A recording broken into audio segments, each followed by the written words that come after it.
Hello, everyone, and welcome to the first session in American English Live Teacher Development Series 7. My name is Lauren, and I'll be with you today along with my colleague behind the scenes, Heather, who will be serving as moderator to help answer your questions and respond to your comments during the session. Today, our host, Kate, will be talking with our presenter, Sarah Arva Grosik, who will share foundational language teaching and learning methods and explore how those approaches can be effectively applied in your classrooms and schools. So let's get started.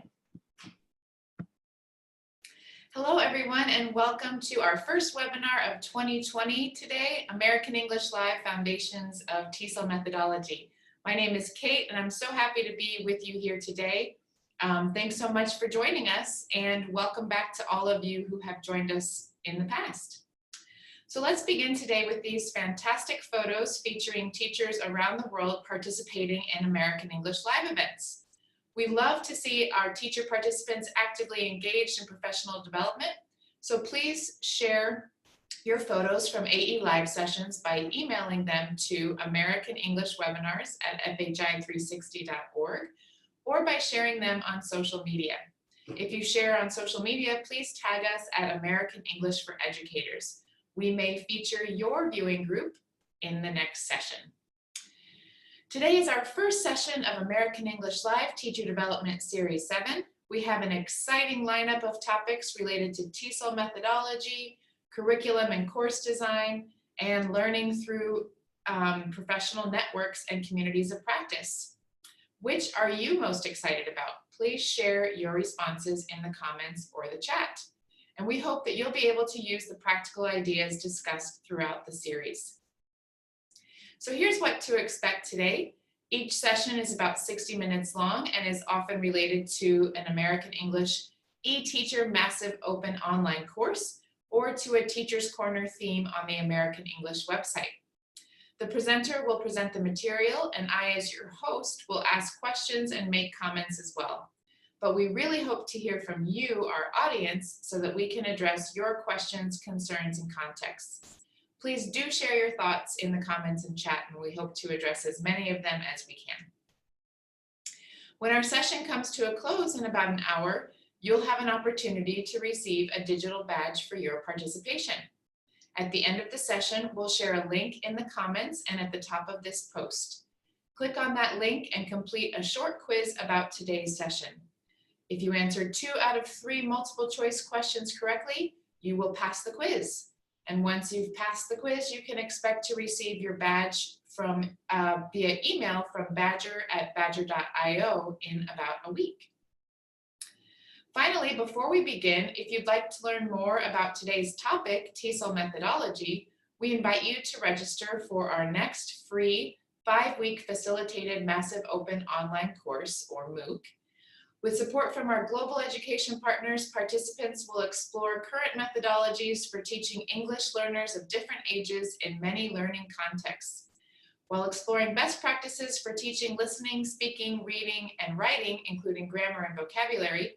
Course participants will learn how to create an effective and communicative language classroom for all learners. And we'd like to thank our partners at the University of Maryland in Baltimore County for creating this course with us. Orientation begins on January 20th, and the course runs from January 27th through March 2nd. Registration closes on February 7th, just to make sure you have time to complete all of the material. So visit the link here and share it in the chat for more details about how to join. And now for today's session, Foundations of TESOL Methods. This session will introduce key theories and practices in language teaching, and participants will improve their understanding of language teaching methods and principles. We'll begin with an introduction to research-based instructional approaches to language education, and then we'll discuss different approaches to and purposes for language teaching. As we conclude, participants will have the opportunity to consider how you can apply the language teaching methods and techniques that are presented today to your particular teaching context. And now we're very happy to introduce our presenter, Sarah Arva Grosik. Sarah is the Associate Director of Curriculum and Instruction at the University of Pennsylvania English Language Programs. where she oversees and teaches a variety of English language courses and programs for international students. She also teaches graduate courses in teacher education at the University of Pennsylvania and Lehigh University. Previously, Sarah taught English as a foreign language as a Peace Corps volunteer in Gabon and at an English Language Institute in China. She served as a primary level English as a second language teacher in Philadelphia, instructed adult English language classes at Bucks County Community College, and taught undergraduate teacher education courses at Temple University. Sarah holds a doctoral degree in curriculum instruction and education from Temple University. So welcome, Sarah. We're so happy to have you here with us today. Thank you so much for the introduction, Kate, and welcome to American English Live Series 7. So I'm Sarah, and I'm really excited to have you all join me today for this professional development session. As Kate mentioned, I've been teaching both English language and teacher education courses for some time now. And one teacher education course that I love teaching is TESOL Methodology, because teaching this course really allows me to reflect on my own practice and identify opportunities for change and growth in my teaching. I hope to give you the opportunity to examine and re-examine some TESOL methods today, while also reflecting on your own practice. And I'm really looking forward to this time we have together today.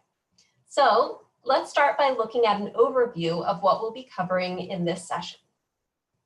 So today we're going to hopefully build a shared understanding of what a TESOL method is and why it is important to study methods. And then we'll take some time to explore the following 3 approaches to language teaching and think about how these can be applied in the classroom. So we'll look at communicative language teaching, content-based instruction, and task-based language teaching. So let's start by first defining what a method is. The focus of this session, as I've said, is on TESOL methodology. So I'd like to start by making sure that we all have a shared understanding of what a method actually is and how we can define this term.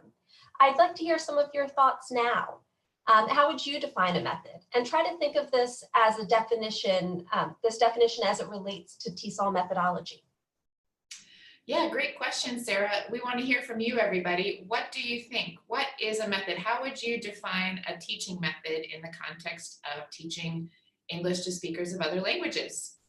Let's hear from you. What do you think? Let's see.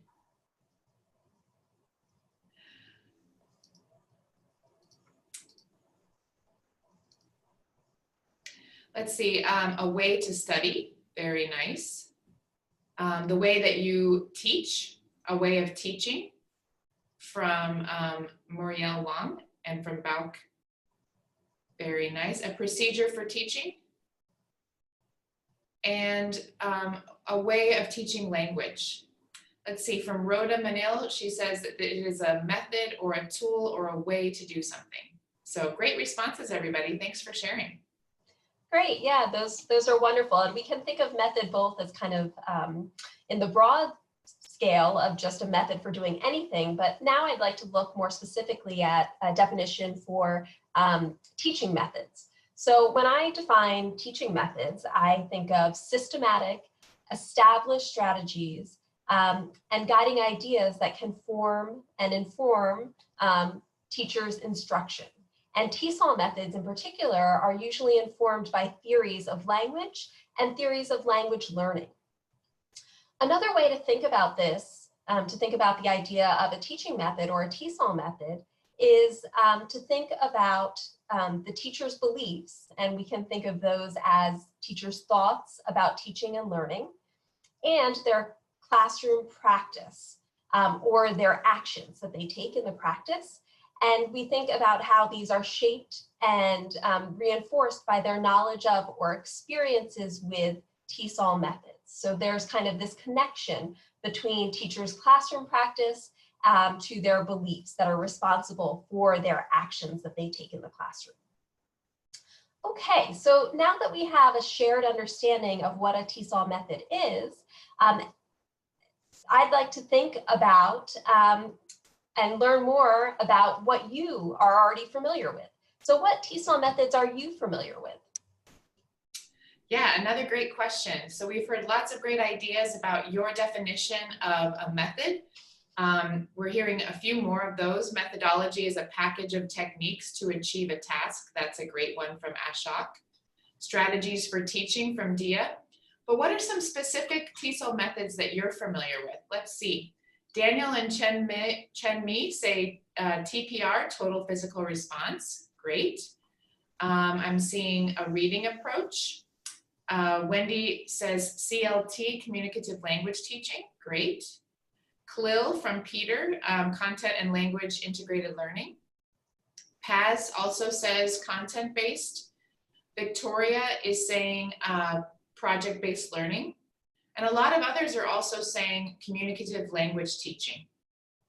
Let's see, Janata says Suggestopedia, task-based from Adnan, audiolingual from Arulana. Wonderful, great ideas, everybody. Thanks so much for sharing. Sounds like you are familiar with some of these methods already. Yeah, that's wonderful. So I came up with a list of some, not all, it's not an exhaustive list, but some of the most popular TESOL methods that we've seen throughout the years. So you'll see here a lot of these that you all have mentioned, grammar translation method, the direct method, audiolingual, we had a few participants mention, the silent way, also a method that has, and some of these methods are still in use and some have kind of lost some of their popularity over time. We have Suggestopedia, or sometimes referred to as Desuggestopedia, community language learning. A few of you mentioned total physical response. And then the last three here are the ones that we're going to cover today, because we don't, of course, in 50 minutes have time to look at all TESOL methods. So we're going to be talking about communicative language teaching, content-based instruction, and task-based language teaching. And you'll see that I put an asterisk next to communicative language teaching. And the reason that I did this is because that's generally considered by some to be an approach and not actually a method. And let's think a little bit about what that means and what that distinction might be.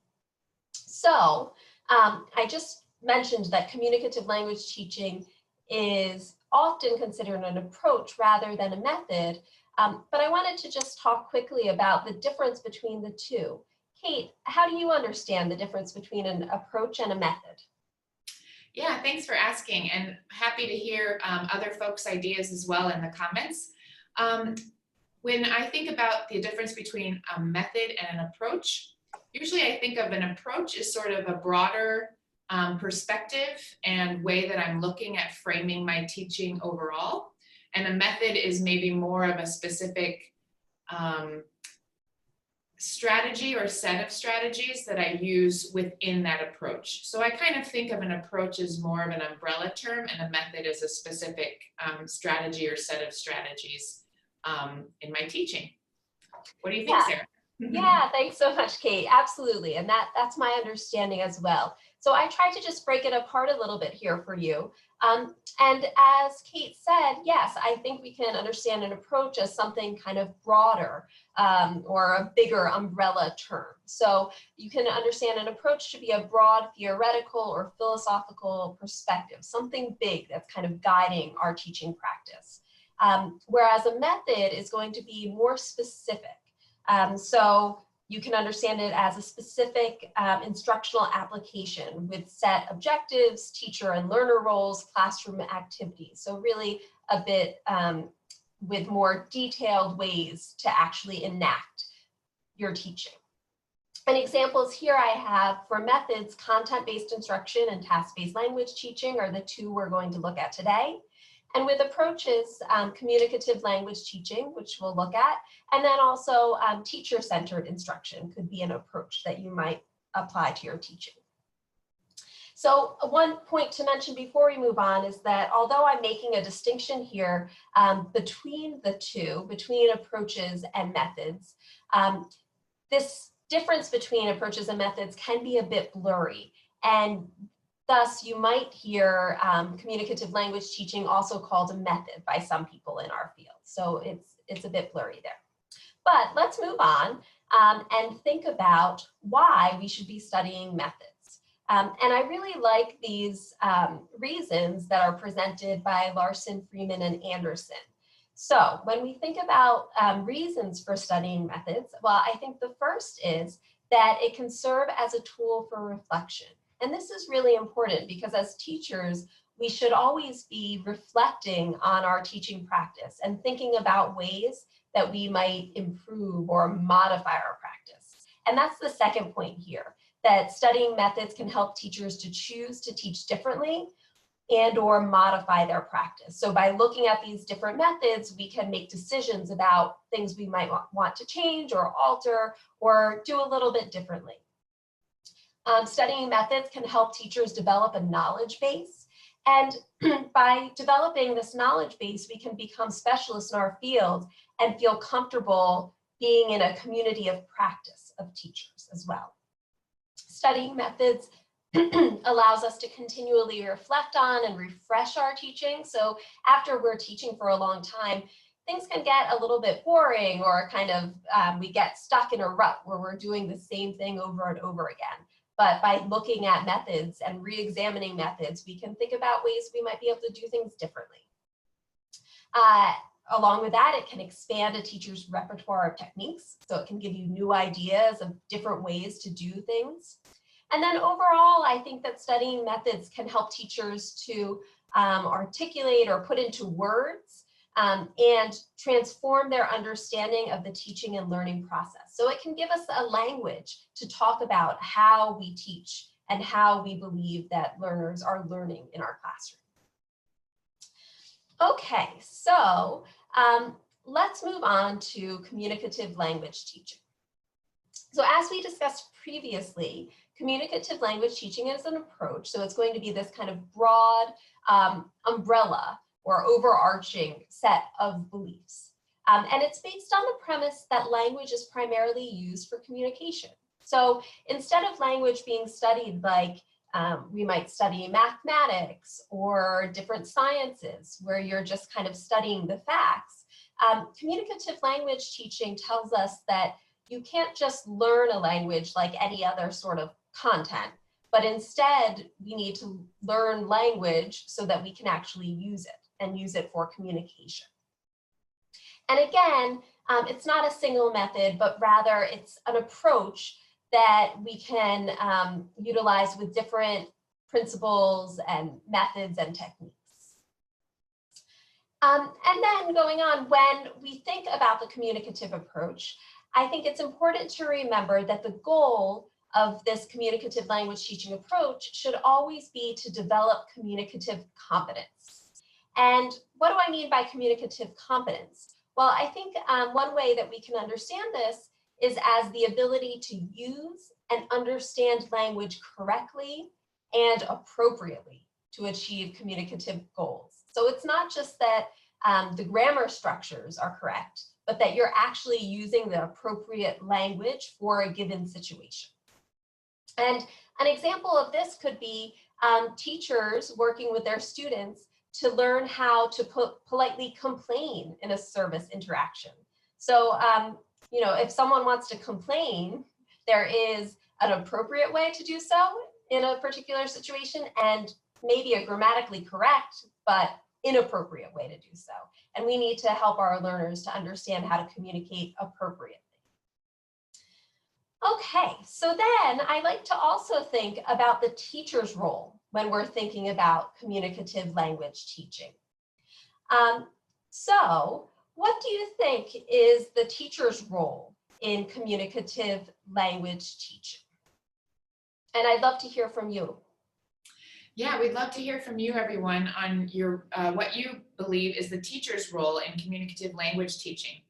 And we've had so many great comments as you've been presenting, Sarah. A lot of people agreeing with us on our ideas about approaches versus methods, and a lot of people saying how communicative language teaching can be a great motivator in the classroom. So thanks everybody for your comments, and please keep them coming. So it looks like a lot of people are saying that the teacher's role in communicative language teaching is that of a facilitator. We're hearing that from Thea, from Cal, from Muriel, from Tiger. Yeah, a lot of people saying facilitator. Anna saying that. And we're also seeing some other nice ideas like a guide or an organizer. The teacher's role from Yulia is to direct, monitor, motivate, inspire, and give feedback. Very nice. Coet says modeling with examples and allowing learners to practice in teaching their own styles of speaking. So wonderful ideas, everybody. Thanks so much for sharing. Yeah, those are really wonderful. And I had very similar ideas. So if you see here, facilitator was the first one that came up, and that was the first thing that I put on my list. So thinking about a teacher's role as one of facilitation.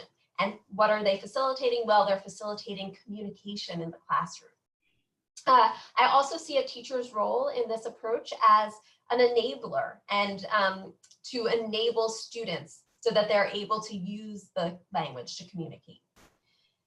In this approach, we need to be making sure as teachers that we're providing lots of opportunities for our students to use language appropriately in a social context, because we know that language is not used in isolation, but it is in the real world used in a social context and needs to be appropriate for the setting and the topic and the different participants in that situation. Another one of the teacher's roles in this approach is to give students opportunities to negotiate meaning. So students should be given an opportunity to negotiate meaning so that they can make themselves understood.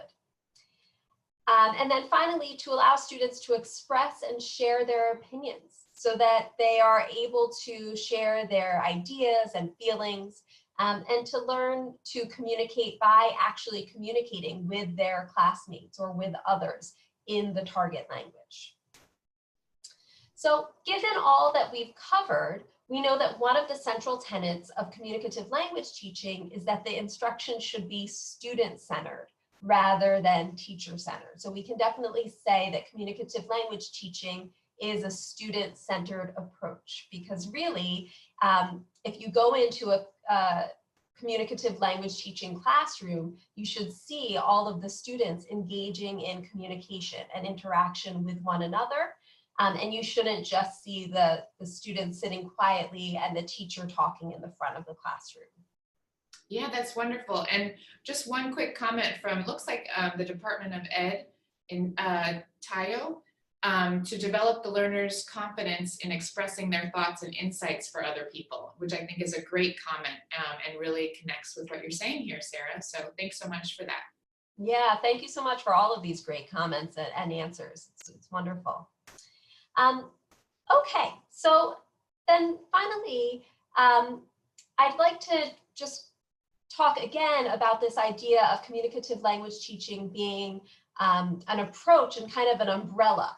And one way that I like to think about this is we can think about communicative language teaching as kind of this umbrella term or the overarching canopy of the tree. And then there's all these different branches that fall underneath this approach, this larger approach.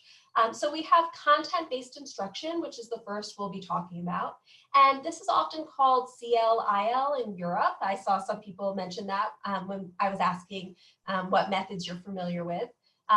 May also be called sheltered instruction or the SIOP model, sometimes referred to as SDAIE in certain places as well. Okay, so it can have different names.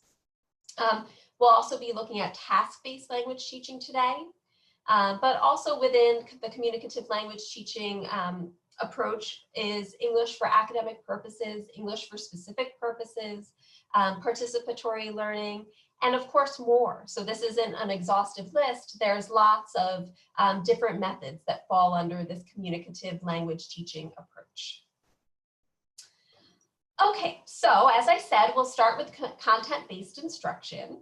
And well, what do we mean when we say content-based instruction? I like to think about it as a method in which non-linguistic content is taught to students through a medium of a language, and in the case of teaching English, it would be English, that the students are at the same time learning as an additional language. language. So for students who are learning English as a second or foreign language, they're learning some sort of non-linguistic content in English at the same time that they're learning English. And what do we mean by non-linguistic content? Well, non-linguistic content can include academic subject matter, and that could be something like math or geology. And it could also be themes. So it could be things like popular music or sports, okay, or lots of others. And it could be a combination of these two as well. So it could be both the academic subject matter and themes, depending on your teaching situation. And then let's think a little bit about the goals of content-based instruction. So all types of content-based instruction have the same overarching goals for students and should have the same overarching goals for students. So one is that students should be constructing knowledge and developing an understanding about a topic and a learning task, right? So this is kind of the overarching content goal, that they're learning about content or a topic, subject area. And then the second and third here are more about the language. So a goal that the students will be able to use language meaningful and purposefully, and they'll be able to learn about language in the context of learning through language, right? So they're using the language to learn the content. And by doing that, they're learning about the language as well. And then one big important thing to remember with content-based instruction is that when teachers are following this approach for their lesson planning, they should be setting both language objectives and content objectives. And this is quite important. So with that all said, I'd like to hear from you. What do you think is the difference between these two, language objectives and content objectives? Yeah, great question, everybody. We've gotten some great information on the content-based instruction teaching method and some ideas about the goals and how we need to make sure that our students are using the language meaningfully and purposefully. But what would you say when you're writing objectives for your lessons or your unit plans, what would you say is the difference between a language objective and a content objective? Let's see, from Yin, a language objective means that it focuses on language acquisition. Great response. What else? How would you distinguish between these two? Shirley says language would be more about accuracy or fluency. Let's see, Sam says the language objective focuses on linguistics, maybe like phrases or grammar points. You can tell we have a lot of really great language teachers here because we're getting lots of great language objective definitions. Yeah. So language objectives focus more on language skills. And Shirley says the content and objectives focus more on meaning. Let's see. Kuniko says the content consists of meaningful activities and language includes grammar and vocabulary. So these are really great responses, everybody. Keep them coming. Yeah, thank you so much, everyone, for these wonderful responses. So I think you brought up a lot of good points with the difference between language and content objectives. And there are things that are similar about both language and content objectives. So I always like to present language objectives and content objectives as beginning with students will be able to. So we know what we want students to be able to do at the end of that instructional unit, whether it's a lesson or a unit or a whole course. And then both, you'll see here, have a concrete, measurable outcome.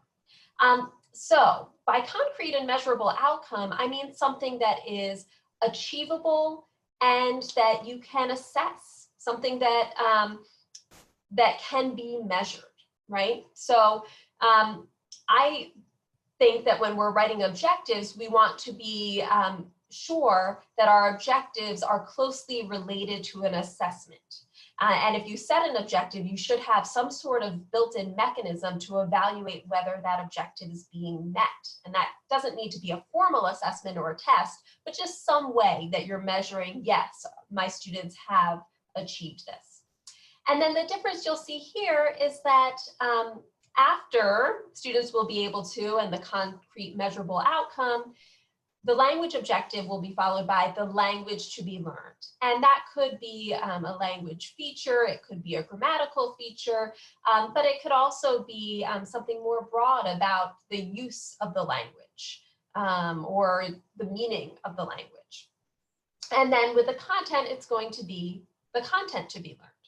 So with all of that said, I wanted to come up with 2 examples to see if we could kind of walk through this a bit. So my first example is a language objective. Students will be able to learn past participles. And my second is a content objective.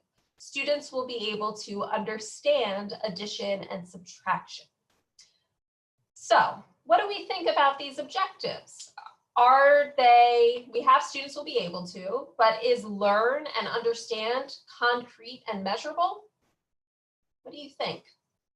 Yeah, great question. How would you rewrite these objectives to make sure that there's something a little bit more measurable and concrete included in these objectives?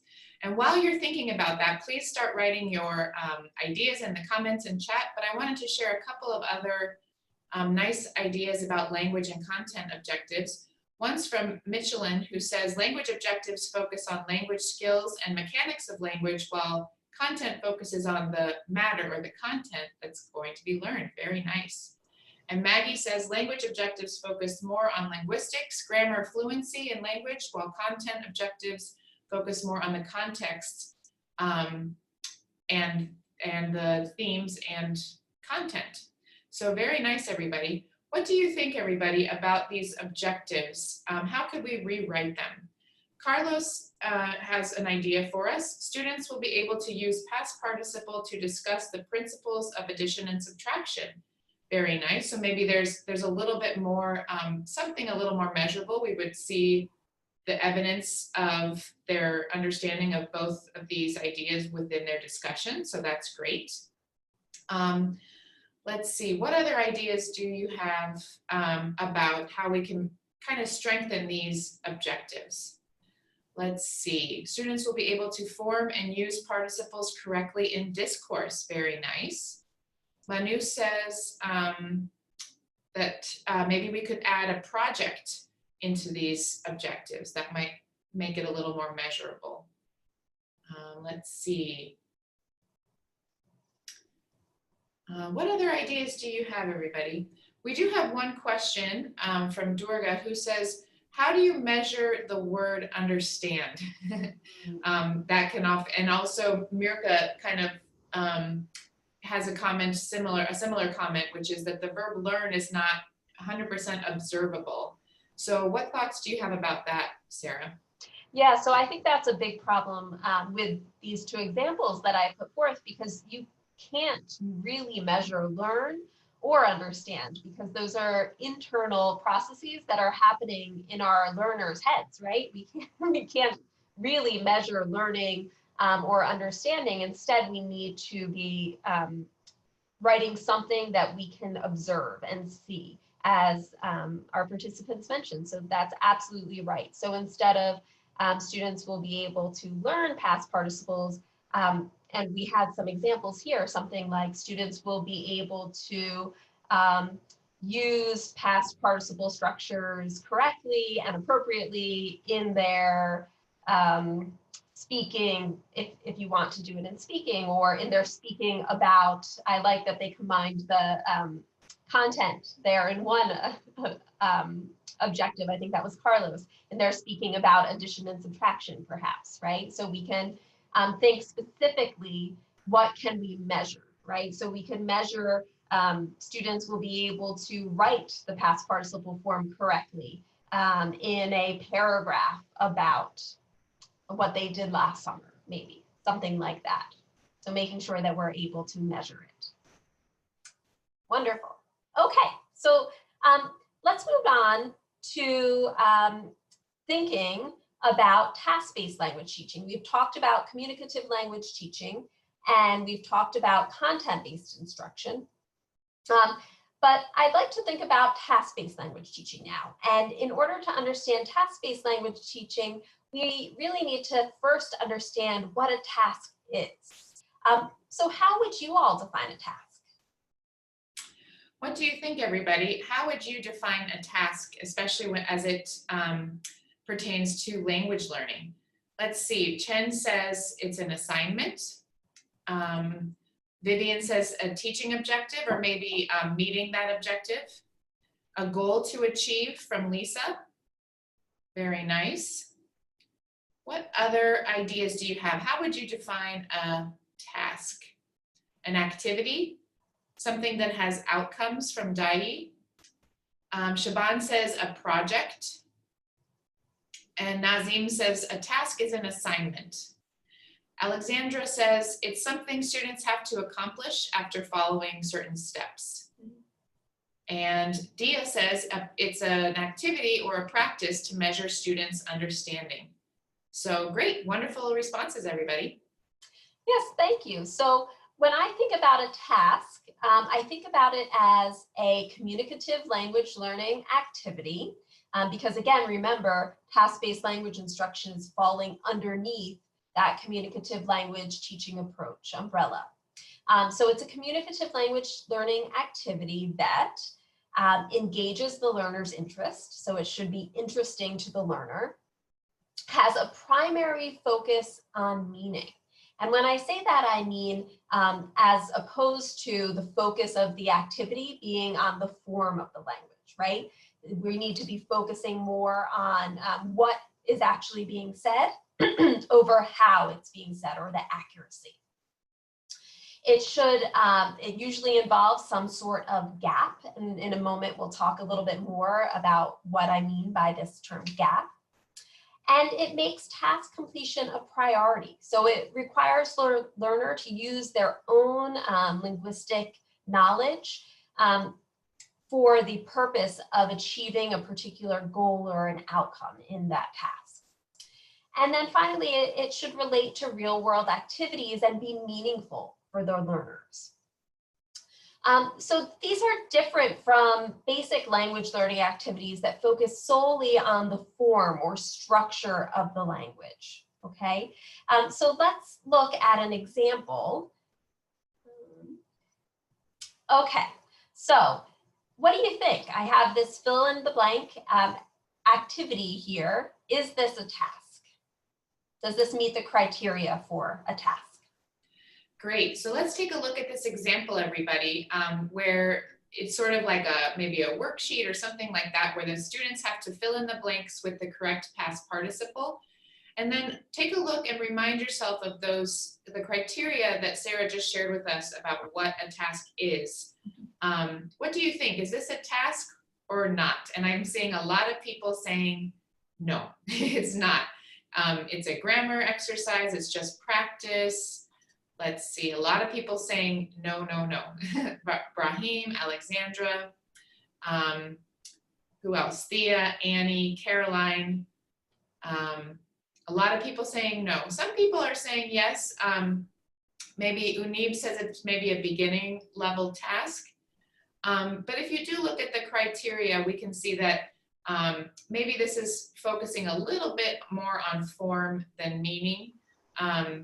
And so if we take a look just at that criteria, we might see that it probably isn't a task. Are our participants correct, Sarah? Yes, they are absolutely correct. No, this is not a task. This is, yes, just a practice activity. It is a language learning activity, but it's focusing solely on the form over the meaning. Okay, so this would not be considered a task.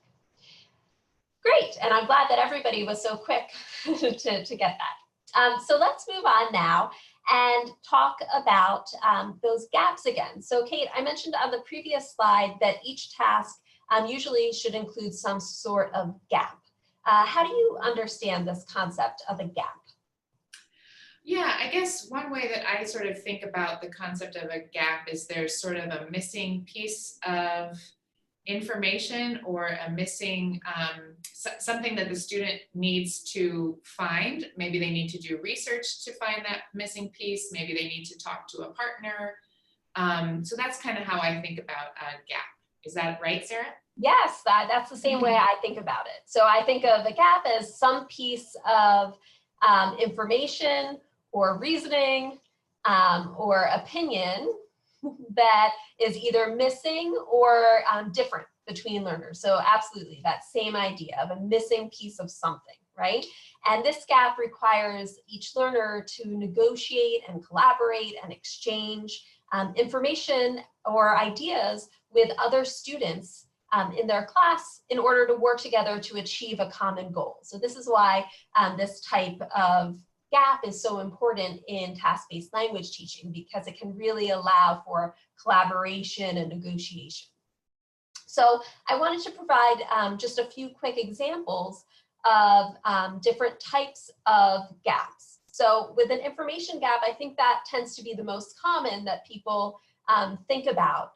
And one example would be that each member of a group has an incomplete picture, and they have different portions of that incomplete picture, and they must work together to come up with an understanding of what that whole picture would look like. For reasoning, this is a bit different, but in this case, it would be that you're trying to solve something, usually, and use your reasoning or understanding or inference to do so. And an example of this would be that everyone must work together to decide the best, maybe the quickest or the cheapest way to get from one place to another place.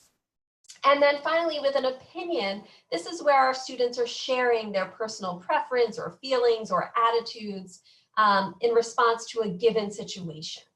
And an example of this would be that students must share their beliefs and compare their opinions with their classmates in the discussion of a social issue. And it could be a social issue that is particularly meaningful in your particular teaching context. Okay, and then next I'd like to just quickly talk about designing a task. So I think when we're thinking about designing a task, we want to start by thinking about our learners' needs and topic selection. So in identifying learners' needs, we want to think, what does our learner or learners want and need to do with the language? Okay, so why are they using English? What are they going to actually need to do with it or want to do with the language? For selecting appropriate topics, we want to think about what does he or she, what do our learners want or need to read, write, think about. If we can use topics that are interesting and motivating to our learners, that's going to help them to learn. And then after we've done that, after we've identified the needs and selected appropriate topics, that's when we can design task sequences. So we select and create appropriate texts or materials, making sure that the level of difficulty is appropriate, and designing activities to focus on form, meaning, and use, right? So I don't want you to think that we don't focus on form at all in task-based language teaching. There should be a focus on form, but also always meaning and how the language is being used. And then the assessment piece, monitoring task effectiveness and thinking about how we could refine or revise materials. So an example would be maybe you're working with university students in your home country, and they're preparing to study abroad in the UK, and they have a low to intermediate English proficiency level. So when you think about that, what might their needs be? Well, maybe they need to learn to start by asking for directions or reading a map, or to have the language ability to use public transport, right? Kind of these basic language skills we need when we go to a foreign country. Okay. All right, and then I'd like to just think about your experience. So now that we've talked about tasks and task-based sequences, I'd love to hear from you. What types of communicative tasks have you used in your teaching? Great, yeah, we'd love to hear from you, everybody. What sort of communicative tasks have you used and implemented in your teaching? So please share your ideas. Let's see, Karima says they did guided discovery. task, so that's a great example. Needs analysis, maybe they had their students do a needs analysis, very nice. What else? What other types of communicative tasks have you used in your teaching? Chen Mi says they've done some role play activities, dialogues from Nazim, find someone who from Makiko, a nice information gap classic. Let's see, discussions, debates, doing some activities like going shopping, using English to do that, designing a brochure or a small talk, great. Pair work, group work, small group discussions. Wonderful ideas, everybody. Thanks for sharing. And I have a great question from Maurice, who wants to know a little bit more, if you have some thoughts on this, Sarah, about how teachers can monitor task effectiveness. That's a wonderful question. So I think we want to, again, be thinking about the objectives that we've set for the task. So what really do we want students to be doing with the language, and also potentially learning about the content that they're engaging with in that task as well, and looking to monitor the task effectiveness when you're seeing that outcome. Remember, one of the criteria of a task we said was that it makes task completion a priority. So there should be some sort of outcome of the task. So when we're monitoring task effectiveness, we're trying to look at that outcome and see, were the students able to achieve that outcome? And if not, then maybe we need to provide some more support or scaffolding, or think about how to revise the materials or the task itself in some way. Sounds good, thanks. Okay, so thank you all so much for, it seems like you've done some really interesting tasks and creative tasks in your teaching. That's wonderful. I have just on the next slide a quick list of 7 different types of communicative tasks. And there's more detailed list with examples that you can find as well. In my references, you'll see this Willis and Willis text has some really great resources available. But you can see here listing, ordering and sorting, matching, comparing, where we're finding similarities and differences, problem solving, maybe a task where you're giving students a case study or a real life problem, projects and creative tasks, and tasks that ask students to share personal experiences. So maybe storytelling or sharing their opinion, for example. So I'd love to hear from you. Could you share some examples of tasks that you have used in your classroom? Maybe particularly a listing task, if anyone has an example of that, or a task where you ask learners to share personal experiences. Great, yeah, what sort of tasks have you used that sort of fit into some of these categories, everybody?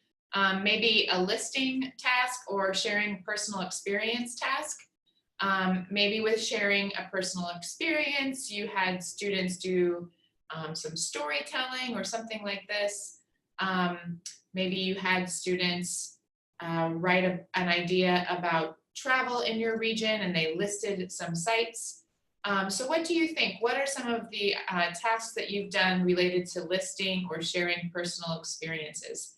Daniel says they've done show and tell, great example of sharing personal experience. Jonata, brainstorming, nice example of listing. Color sorting and shapes for young learners from Lucelle. Let's see, sharing different cultural rights, that's a great one. Let's see, having students do reflection, maybe journaling or thinking about their own learning.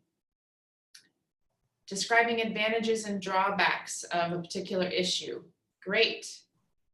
Wonderful, great ideas, everybody. Thanks for sharing.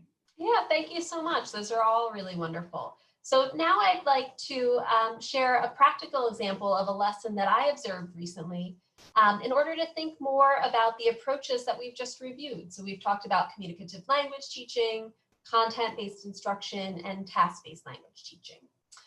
So in this lesson that I observed, the teacher was delivering an English language class at a community center in Philadelphia. And this class was designed for immigrant students who wanted to improve their English proficiency skills for everyday communication. So that was the overarching goal of the course. So if we move to the next slide, we'll see that the teacher had surveyed students on their goals for using English. And one of the goals that the students mentioned was that they wanted to be able to use the public library. So in this lesson, the students were focused on the language, the English they need to take out books from the library. And this was the second lesson about libraries that this teacher had delivered. And the students had already learned a little bit about how to join a library and how to get a library card in their previous lesson. So the teacher presented the objective for this lesson as follows. So the topic is library basics, and the objective, students will be able to compose oral texts to discuss and ask questions about everyday topics. So I'm going to walk you through this lesson, and as I do that, I'd like you to think about this question, okay? So how could this objective be revised to better reflect the language and content of the lesson? You don't have to answer this now, but just keep this in mind as we go through and look more at this task. Okay, so in this lesson, students were asked to work in pairs to complete a task. Student A in each pair was given a text that explained basic library rules and policies. And student B was given a map of the different sections of the library, and that map had brief descriptions of each section. So a description about fiction or history or so on. Both students were then given time to read their assigned text. So based on what I've told you about this task so far, what do you all think? What type of task do you think this is? And think about the gaps. What do you think, everyone? What type of task would you classify this as? So one student has one set of information, another student has another set of information. Excuse me. What type of task would you call this? Excuse me, I'm seeing a lot of people saying that it's an information gap task, and I think they're probably correct. Is that right, Sarah? Yes, you're absolutely correct. Yes, it's an information gap task. Wonderful. So I'm glad that you were able to see that right away. Okay, so after both students had a chance to read and review their text, they then had to ask their partners the following questions. So remember, student A had been given the library rules and policies, and then that student had to ask these questions to student B, who had been given the library map. So student A had to ask student B, where is the history section? Where's the art fiction section? Where can I find a book by Mark Twain or another author? Where can I find a book about travel? And then student B had to ask student A questions like, how many books can I borrow at a time? Or how long can I keep the books? Do I have to pay anything? And the students had to ask and answer and record their partner's answers to these questions. At the end of the task, the teacher asked students if there were any more questions that their partners couldn't answer, but all of the students had been able to negotiate and figure out the answers to these questions. So the teacher concluded that task and moved on to the next activity. So now that we've gone through this whole task, do you think that this activity can be considered a task based on the criteria that I outlined earlier in the section? So think back to all those criteria, and do you think it meets it? Is this a task? Is this task-based language teaching? Yeah, great question. What do you think, everybody? Would you be able to define this as a task? Does it focus on meaning? Does it involve a gap? Does it engage the learner's interest? Does it create or connect to a real world experience? And it looks like a lot of people are saying yes. We see lots of answers that are saying yes from Lizzie, Emily, Vivian, Jessica, Department of Ed. What a lot of people are saying yes. Adnan, Raja, Bolaru, Conchita. Great. Wonderful, everybody. What do you think, Sarah? Are they correct? Yes, so when I observed this, I was happy. I thought, yes, it was a task. There were things I think the teacher who is a new teacher could still work on, but I thought the idea of the task and it's engaging the learner's interest, being related to real world activities and meaningful for the learners, the fact that it had a primary focus on meaning, there was certainly a gap here, and the task completion, having the answers to these questions, all fit the criteria very well, making it a good task. Okay, so now that we've walked through this task, we've decided that yes, it does meet the criteria of a task.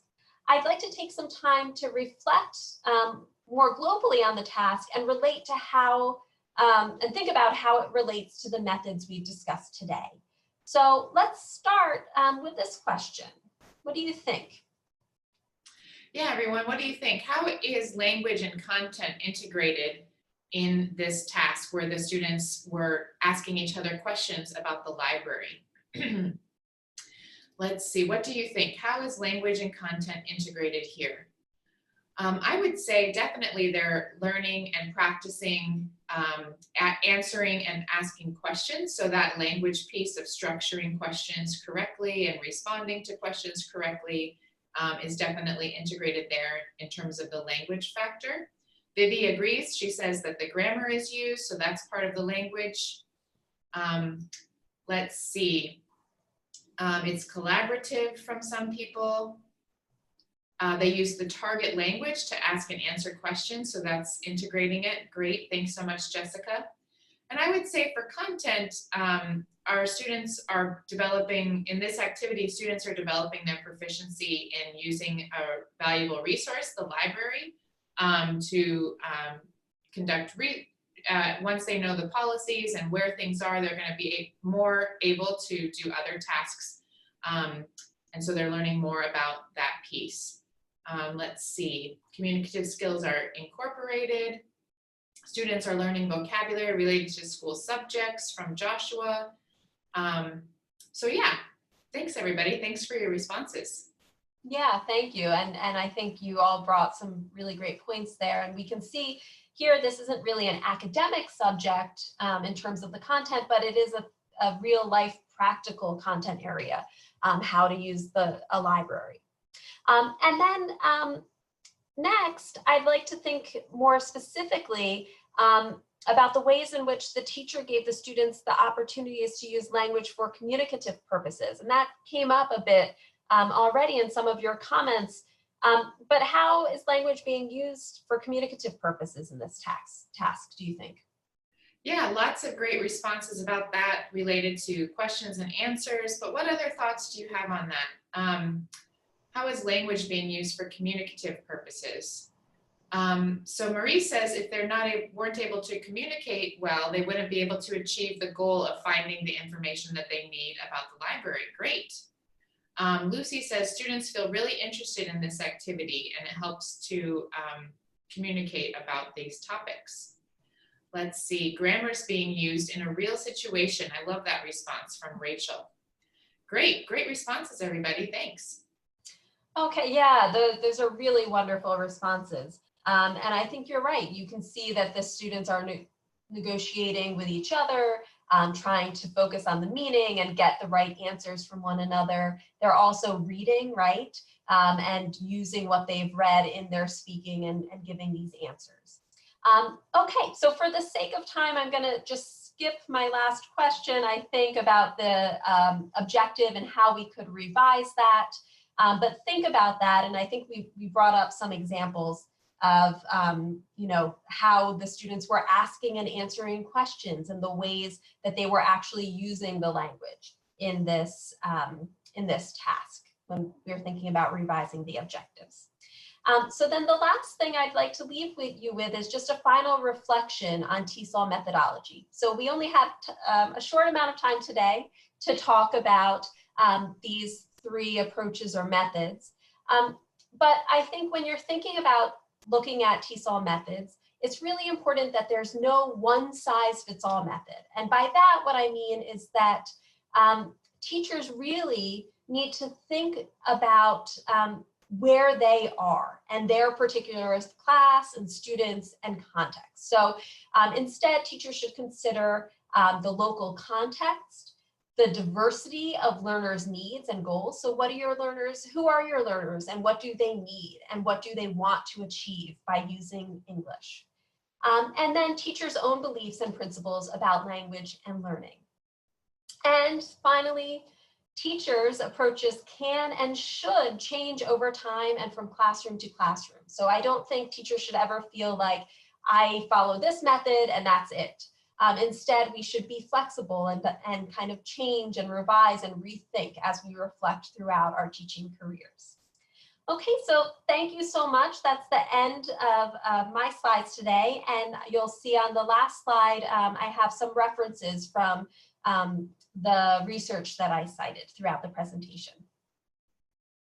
Wonderful. Thank you so much, Sarah, for sharing these key concepts related to TESOL methodology and for walking us through some really practical examples of how we can integrate these methods and approaches in our classrooms today.